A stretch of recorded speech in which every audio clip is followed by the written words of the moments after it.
দেশ বাঁচাও মানুষ বাঁচাও স্লোগান সামনে রেখে 10 আগস্টের জল ভরো আন্দোলনের প্রস্তুতি শুরু করলো বামপন্থী চারটি সংগঠন। সাংবাদিক সম্মেলনে নেতৃবৃন্দ জানান, সাধারণ মানুষের বিভিন্ন দাবি দেওয়া এবং জনস্বার্থের বিভিন্ন বিষয় তুলে ধরতেই এই কর্মসূচির আয়োজন করা হয়েছে। 10 আগস্টে রাজ্যের বিভিন্ন এলাকায় শান্তিপূর্ণভাবে জল ভরো আন্দোলন পালনের আহ্বান জানানো হয়। সংগঠনগুলির পক্ষ থেকে দাবি করা হয়েছে, মানুষের স্বার্থ সংশ্লিষ্ট নানা সমস্যা তুলে ধরতে এই আন্দোলন গুরুত্বপূর্ণ ভূমিকা পালন করবে। একই সঙ্গে সর্বস্তরের মানুষকে কর্মসূচিতে অংশ নেওয়ার আহ্বানও জানানো হয়। এখন নজর 10 আগস্টের কর্মসূচির দিকে। এই আন্দোলনে মানুষের অংশগ্রহণ কতটা হয় এবং তার কি প্রভাব পড়ে সেদিকেই তাকিয়ে রাজনৈতিক মহল।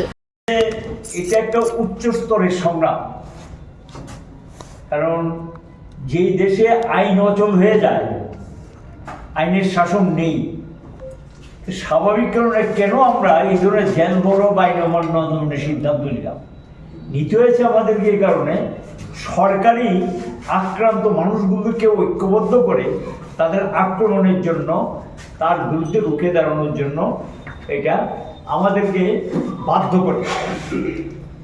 এবং এই যে জেলভর আন্দোলনটা বিজেপি সরকারের নয়া ফেসিস্ট যে দৃষ্টিভঙ্গি, তার যে আক্রমণ, তাদের কার্যকলাপের বিরুদ্ধেই আমরা এই আন্দোলনে সামিল হচ্ছি। প্রেক্ষাপট যেটা দাবিগুলো, প্রেক্ষাপট কি কারণে আজকে সামনে এসছে, গণতন্ত্র সম্পূর্ণ বিপন্ন।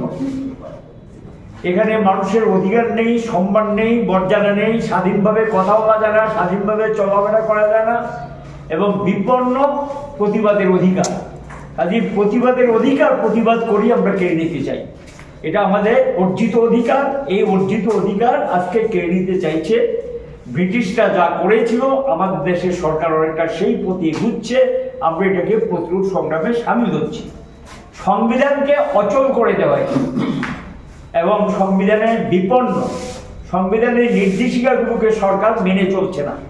আমরা সংবিধান রক্ষা করার জন্য ওই আন্দোলনে আমাদের জনগণের কাছে, আমাদের প্রচার আন্দোলনে আমরা এটা বলছি। জনগণের যে কতগুলি মৌলিক অধিকার, কাজ, খাদ্য এবং তার সঙ্গে স্বাস্থ্য পরিষেবা, চিকিৎসা পরিষেবা এবং বাসস্থান এবং স্বাধীনভাবে চলাফেরা, এই যে কতগুলি মৌলিক অধিকার এবং মৌলিক সমস্যা, এই সমস্যাগুলো 10 আগস্টের জল ভরো আন্দোলনে কতটা জনসমর্থন মিলবে সেটাই এখন দেখার।